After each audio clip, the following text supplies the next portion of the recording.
주옵소서. 거룩하신 우리 주 예수 그리스도의 이름으로 기도드립니다. 아멘.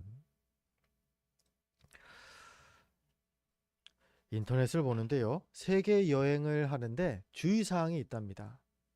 세계 여행, 세계 그 외국으로 여행 갈 때에 좀 생소한 나라를 갈 때에는 인사법을 좀 한 번쯤은 어, 살펴보고 갈 필요가 있다고 하네요. 다양한 인사법들이 있는 겁니다. 우리처럼 안녕하세요 악수하고 우리는 그렇게 인사하죠. 그런데 다른 나라 사람들은 그렇게 꼭 인사하지 않는다라는 거죠. 사우디아라비아는 그렇게 한대요. 코를 문지른답니다. 반갑습니다 하면서 가까이 가서 코를 문지르는 게 그게 그 반가움을 표현하는 인사법이랍니다. 그 미얀마도 그 동남아시아의 미얀마요. 미얀마도 또 그 인사법이 특이하더라고요. 팔짱을 끼고 인사한대요. 이렇게 하고서는 목을 이렇게 하면은 이게 정중한 인사래요. 이게 팔짱을 껴야 된답니다.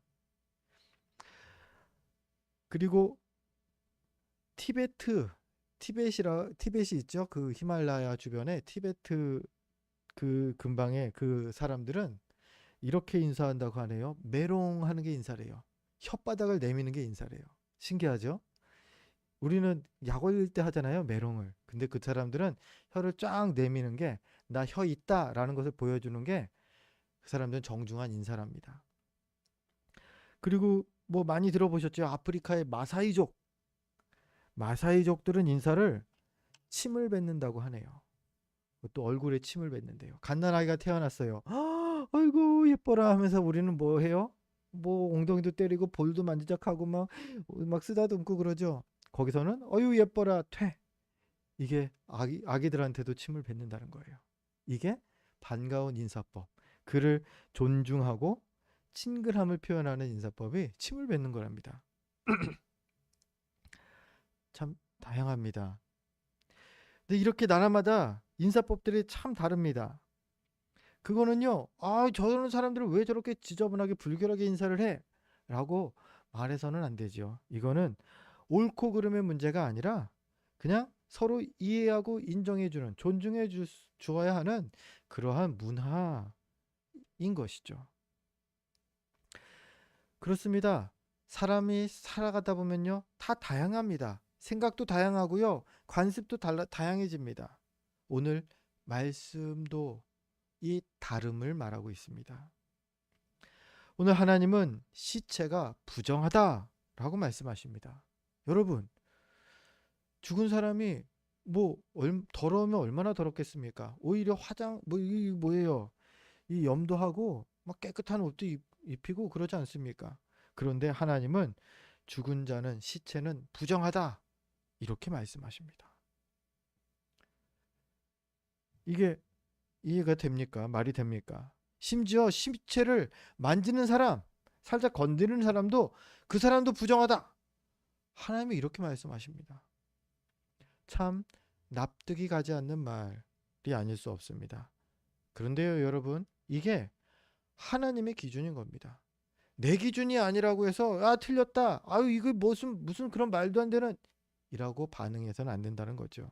하나님의 기준에는 죽은 자는 부정하다. 그 죽은 자를 만지는 자도 부정하다라는 것이죠. 그리고 이 기준에 맞게 깨끗해지지 않는다. 그렇게 부정하게 있는다. 그렇다면 자기 백성을 삼지 않으시겠다라고까지 말씀하실 정도로 이 부분에서 엄격하시죠. 하나님께서 그 죽은 자의 그 시체를 부정하다라고 말하는 데에는 이러한 이유를 우리가 성경에서 찾아볼 수가 있습니다. 바로 죄로 인해서 사망이 들어왔다라는 사실이죠. 그래서 죽음은 죄가 맺은 열매라는 것입니다. 만약에 에덴 동산에서 첫사람 아담이 불순종의 죄를 짓지 않았다면, 선악과를 따먹지 않았다면 어땠을까요? 영원히 살았을 것입니다. 에덴 동산에서 주님과 영원히 살았을 것입니다. 그런데 그가 불순종했을 때에 죄가 들어왔고요. 죄와 함께 사망이 들어오게 되었죠. 인간이 이제 죽음을 경험해야 하게 된 것입니다. 이게 하나님께서 이 죽음을 부정하다라고 말씀하시는 이유입니다. 죄를 연상하게, 아니 죄의 결과물이기 때문에, 죄의 열매이기 때문에 죽음은 부정하다 말씀하시는 거죠. 하나님께서 이렇게 말씀하시니까요, 이스라엘이 동조합니다. 예, 하나님의 기준을 우리는 존중합니다. 우리는 하나님의 백성이 되길 원합니다. 그래서 이스라엘 사람들이 그 노력하는 게 하나님께서 부정하다고 하시는 거기 때문에 이 죽은 시체를 빨리 묻으려고 합니다. 이게 이스라엘의 장례 문화가 됐고요. 우리는 장례식 보통 며칠 합니까? 3일장 하죠. 길면 어떤 데는 5일장도 하더라고요. 그런데 이스라엘은요, 하루 당일이랍니다. 죽은 시신을 바로 묘지에 둔다라는 거죠. 뭐 묘지에 두고서는 조문객을 받든지 그런 식이 된 거고요. 예수님도 그러셨죠. 십자가에 못 박혀 죽으셨을 때 그날 바로 아리마대 사람 요셉의 그 무덤에 바로 장례 들어가게 되죠. 이스라엘의 문화가 이 하나님이 이 시체를 부정하다라고 명명하셨기 때문에 이런 문화가 생긴 것이죠. 그렇더라도 하나님의 기준에서는 어떤 이유로든 잠깐이라도 이 시체를 건드린다, 가까이 한다, 그런 사람들조차도 부정하다라는 거죠. 그래서 생긴 규정이 나시린 규정 가운데에 있죠. 3가지를 꼭 나시린은 지켜야 됩니다. 하나는 포도주와 독주를 가까이 하지 말고, 삭도를 머리에 대지 말고, 마지막이 뭐죠? 예, 시체를 가까이 하지 않는다. 이 시체는 그 뭐까지 포함됩니까? 예, 가족의 장례까지도 이게 참여하지 못하는, 그게 나시린 규정이었습니다. 왜요? 하나님께서 죽은 자를 부정하다라고 했기 때문에. 광야, 이제 이스라엘 백성들이 지금 40년 여정을 가고 있죠. 그러면서 하나님께서 그들이 가나안 정탐 때 하나님의 명령에 불순종했기 때문에 40년을 광야에서 떠들게 하시고요. 그러면서 어떤 징계를 내리셨냐? 너희 20살 이상 되는 장정들 중에 여호수아와 갈렙 빼고서는 저 땅을 밟을 사람이 없을 거다. 그때의 장정수가 몇 명입니까? 60만 명이요. 그 60만 명을 이 40년으로 나눠봤습니다. 하루에 몇 명, 그러면은 몇 명꼴로 죽느냐? 40명 정도가 되더라고요. 40명씩 40명씩 40년 동안 매일매일 죽으면 60만 명이 죽습니다. 즉 이 60만 명의 가족들이 장례를 치러줬을 거라는 거예요. 즉 모든 이스라엘 사람들이 이 죽은 시신을 만졌을 거라는 겁니다. 그럼 결과적으로 하나님의 이 기준에서는 다 부정한 자가 되겠네요. 전부 하나님 백성에서 끊어질 상황이 되었겠네요. 그런데요, 주님은 이런 상황을 지켜보기만 하지 않으십니다. 명령을 하십니다. 너 이거 이렇게 해. 어디 너 하나 두고 보겠다. 팔짱을 끼고 그냥 지켜만 보신 하나님이 아니시라는 겁니다. 길을 갈 때에 또한 피할 길도 내사 너희로 능히 감당하게 하시느니라. 하나님은요, 우리를 수렁으로 빠뜨리려고 우리를 고난길로, 힘든 길을 가게 하시는 것이 아닙니다. 그 모든 길들을 잘 이겨내서 자라가게 하시기 위한 것이죠. 하나님께서는 그래서 이스라엘 백성들에게도 시체들을 장례를 치르게 될 때에 너희들이 부정하게 되더라도 다시 그 정결케 깨끗게 회복할 수 있는 길을 내가 주겠다. 그게 오늘 말씀인 것이죠. 바로 정결하게 하는 물, 하나님께서 이스라엘에게 이 정결하게 하는 물을 주신 것입니다. 그 제조법이 오늘은 읽지는 않았지만 19장 1절부터 10절에 이 정결하게 하는 물을 어떻게 제조하는지가 나옵니다. 그 간단히 보면요, 재료가 이런 것들이 있습니다. 흠없고 온전한 붉은 암송아지, 이게 가장 중요한 재료입니다. 하나님께 번제를 드려서 이 재를 만드는 건데요. 그리고 그 재를 물에다 타서 이게 정결하게 하는 물이 되는 건데요. 이 재를 불태울 때에 흠없고 온전한 붉은 암송아지를 제 번제로 드린다라는 거죠. 거기에다가 백향목도 넣고요, 우슬초도 넣고요, 홍색 실까지 넣으라 말합니다. 그게 19장 6절에 나오는 내용인데요. 붉은 암송아지와 백향목, 우슬초, 홍색 실을 같이 불태우는 겁니다. 불태워서 거기서 나온 재를 담아서 그걸 가지고서 부정을 씻는 물, 정결하게 하는 물을 제조하게 되는 것이죠. 그리고 이 물을 뿌리면 정결해진다라는 겁니다. 마치 그거죠. 우리 백신 주사를 맞으면 이게 괜찮다. 이게 뭐예요? 이게 감염되지 않는다. 뭐 감기 걸렸을 때 뭐 병원 가서 주사 맞으면 이게 낫는다. 뭐 이런 거죠. 그럼 여러분 생각해 보십시오.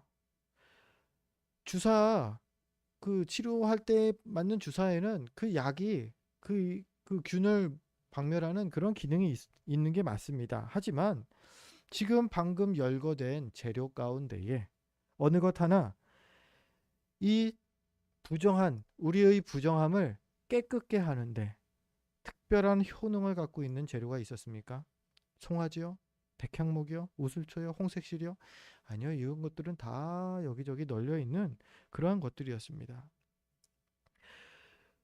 이 재료들로 만든 재가 우리를 정결케 하는, 이스라엘의 부정을 깨끗게 하는 것은요, 이런 재료 때문이 아니라는 겁니다. 그거는 하나님의 약속 때문이었습니다. 즉 이렇게 순종해서 이렇게 물을 뿌리면 정결하게 되는 거, 이거는 주님이 깨끗하게 해주시겠다라는 약속이 있기 때문에 이게 그 효능이 있다라는 거죠. 구약 이스라엘은 그래서 이 정결 예식으로 이러한 이 물을 뿌렸습니다. 그리고 예수님은 우리에게도 이 약속을 주셨죠. 요한일서 1장 7절 말씀인데요. 우리 주보를 보면서 요한일서 1장 7절 말씀 같이 읽겠습니다. 그가 빛 가운데 계신 것 같이 우리도 빛 가운데 행하면 우리가 서로 사귐이 있고 그 아들 예수의 피가 우리를 모든 죄에서 깨끗하게 하실 것이요. 아멘. 우리에게 하나님께서 약속을 주셨는데 무엇이냐? 예수 그리스도로 나에게 예수 그리스도의 피를 뿌리면 예수 그리스도의 피가 우리를 정결하게 할 것이다. 즉 예수의 피가 우리에게 새로운 물이 되게 하겠다라는 하나님의 약속인 것이죠. 우리가 과학적으로 얘기하는 사람들, 어떻게 저 2000년 전에 죽은 사람의 피가 지금도 남아 있겠냐? 그 피는 없지 않느냐?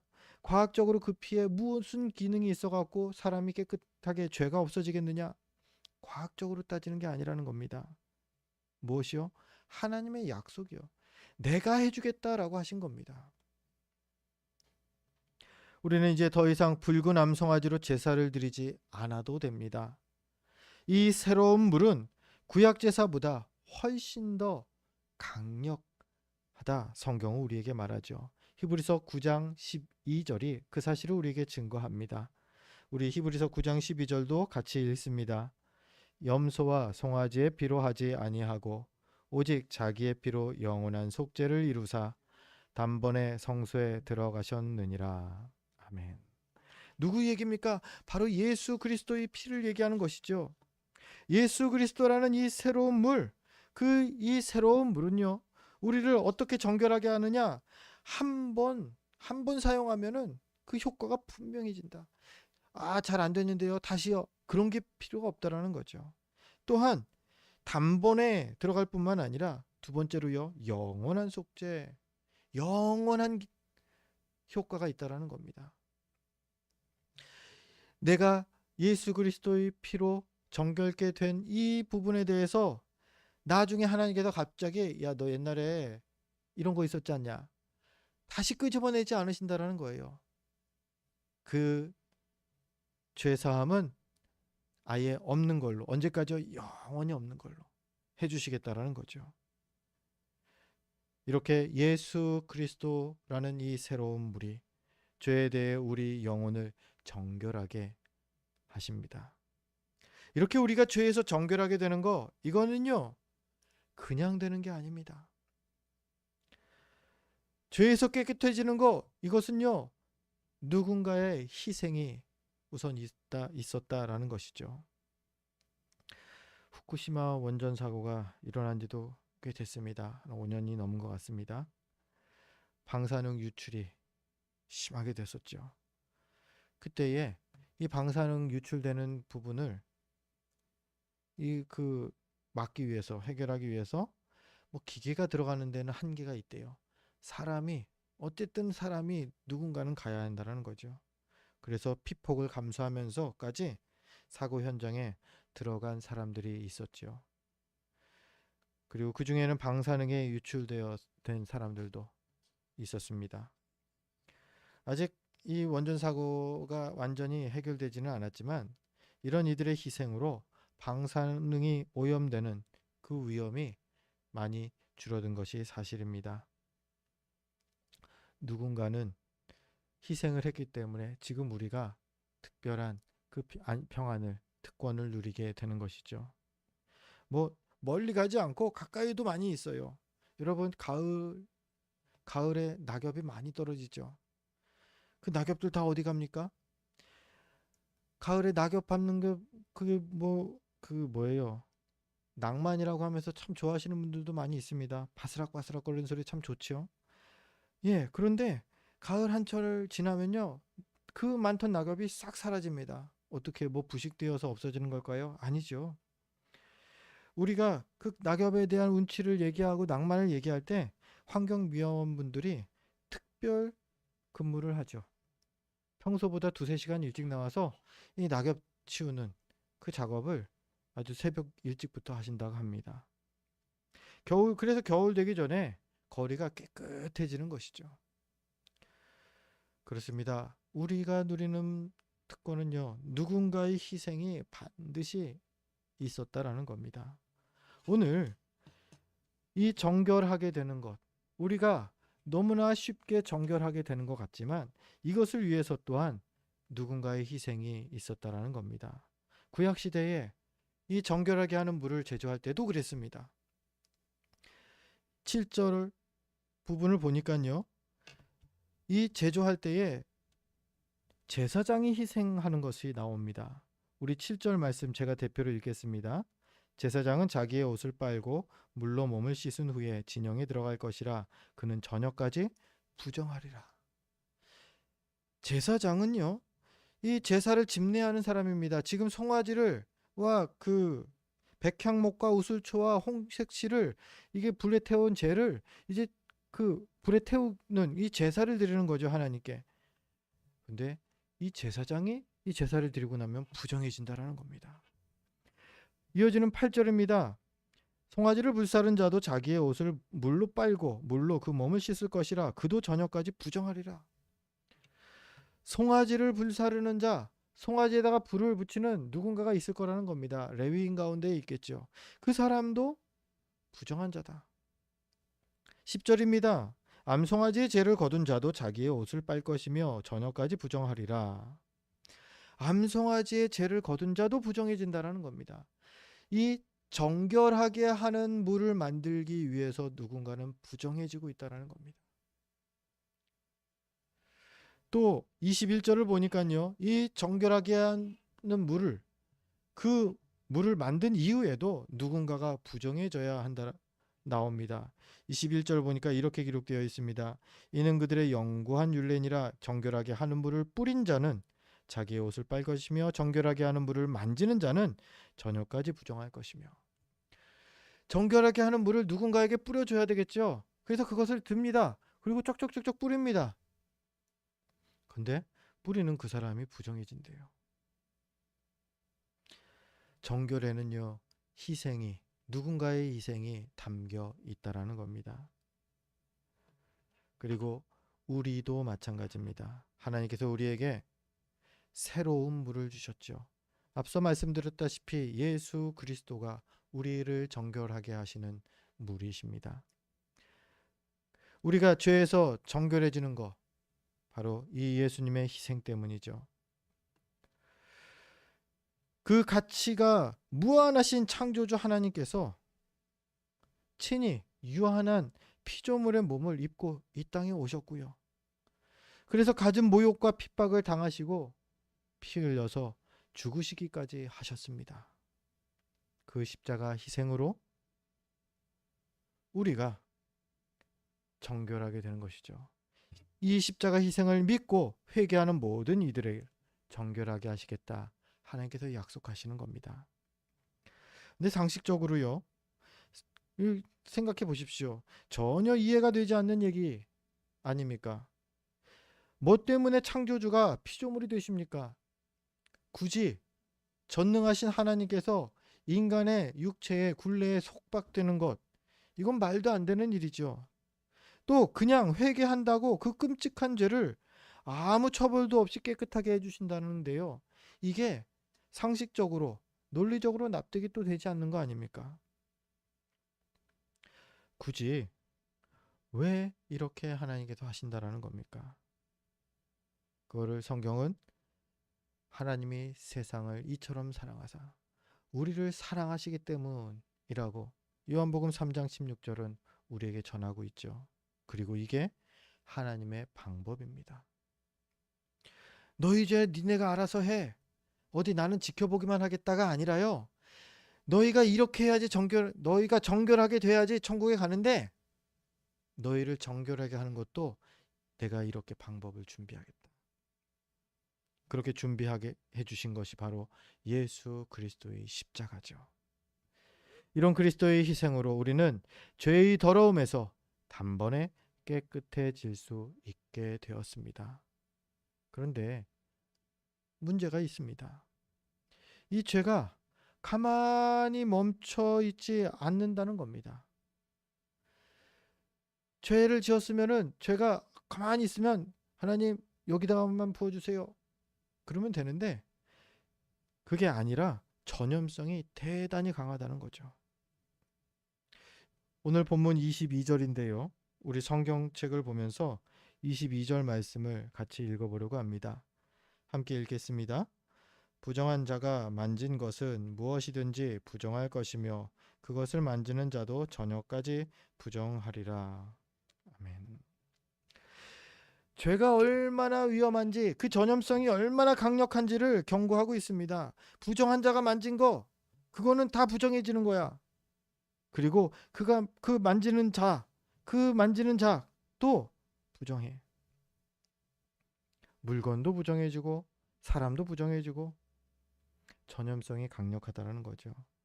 그래서 예수님께서도 이 죄의 성질을 부풀어 오르기 쉬운 누룩과 같다고 말씀하십니다. 누룩이 막 이게 막 그 부풀어 올라서 발효시키잖아요. 죄가 그렇게 막 부풀어 오르면서 주변을 이게 장악해 간다라는 거죠. 코로나가 끝난 지 얼마 안 됐습니다. 무려 3년 동안이나 코로나가 계속되었죠.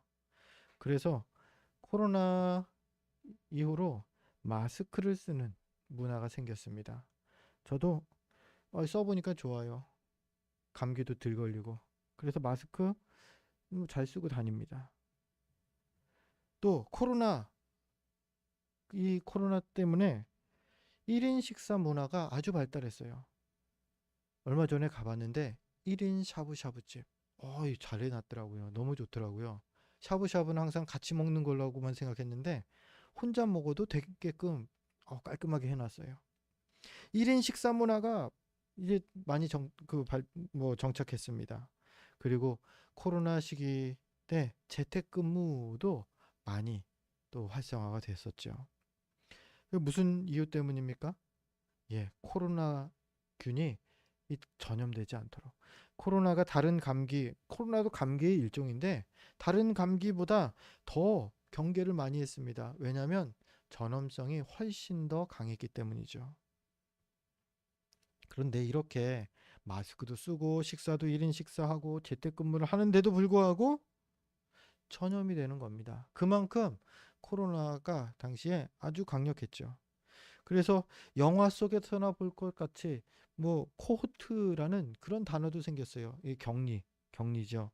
요양원을 딱 폐쇄하고 격리를 하는 겁니다. 나가는 사람도 있으면 안 되고 들어오는 사람도 있으면 안 된다. 심지어는 어떤 나라는 공항을 폐쇄해 버렸습니다. 우리나라에 외부인들 못 들어오게 하겠다. 진짜 영화에나 있을 법한 그러한 일들을 우리가 얼마 전 겪었습니다. 결국 백신이 이제 개발되고서 이 코로나 이 사태가 진정이 되었는데요. 죄가 이렇다라는 겁니다. 죄의 전형성이 이만큼 강력하다라는 겁니다. 그래서 죄는 가만히 두면요, 내 안에서 나뿐만 아니라 내 주변으로 점점 잠식해 가면서 결국에는 나와 내가 속한 공동체를 병들게 하고요, 사망에 이르게 만들어 버리는 것입니다. 뭐가요? 내 안에 방치해둔 죄가 말이죠. 오늘 정결하게 하는 물, 그 물이 바로 이러한 죄의 고리를 끊는 방법이다. 하나님께서 우리에게 말씀하십니다. 20절 말씀인데요.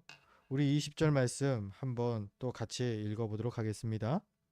사람이 부정하고도 자신을 정결하게 하지 아니하면 여호와의 성소를 더럽힘이니 그러므로 회중 가운데에서 끊어질 것이니라. 그는 정결하게 하는 물로 뿌림을 받지 아니하였은즉 부정하니라. 아멘. 정결하게 하는 물로 뿌림을 받지 아니하였은즉 부정하리라. 즉 정결하게 하는 물로 뿌림을 받아야 정결하게 된다라는 겁니다. 깨끗하게 된다라는 겁니다. 그렇습니다. 정결하게 하는 물이 우리를 깨끗하게 만듭니다. 그런데 이 말은 무슨 뜻이냐면요, 가만히 있어서 그 정결하게 되는 게 아니라는 겁니다. 저 물이, 정결하게 한 물이 눈앞에 있습니다. 그거 쳐다만 보고 있으면 깨끗해질까요? 아니라는 거죠. 그것을 씨 뿌려져야 한다라는 겁니다. 그 정결하게 하는 물로 더러움을 씻겨내야지 우리가 깨끗함을 입게 된다는 겁니다. 그리고 은혜가 풍성하신 하나님께서는 이미 이 정결하게 하는 물을 우리에게 준비해 주셨다 말씀하시지 않습니까? 계속 말씀드리죠. 바로 예수 그리스도가 우리를 정결하게 하는 물 되십니다. 그래서 우리가 할 일은요, 이렇습니다. 예수 그리스도라는 이 정결하게 하는 물로 날마다 우리 자신을 씻는 것입니다. 오직 예수 그리스도의 이름을 외쳐 부르고요, 예수 그리스도의 긍휼을 구하는 것입니다. 다른 물을 사용해서는 안 돼요.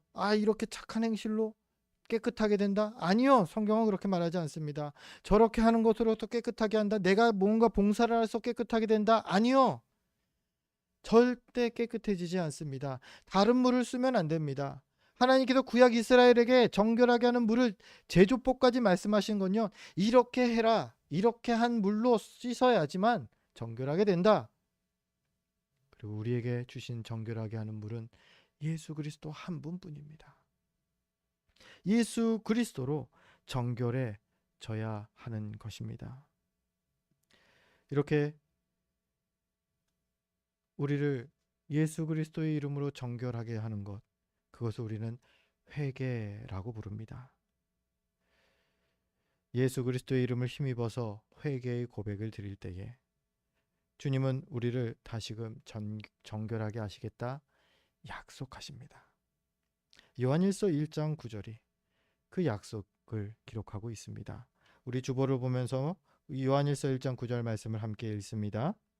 만일 우리가 우리 죄를 자백하면 그는 미쁘시고 의로우사 우리 죄를 사하시며 우리를 모든 불의에서 깨끗하게 하실 것이요.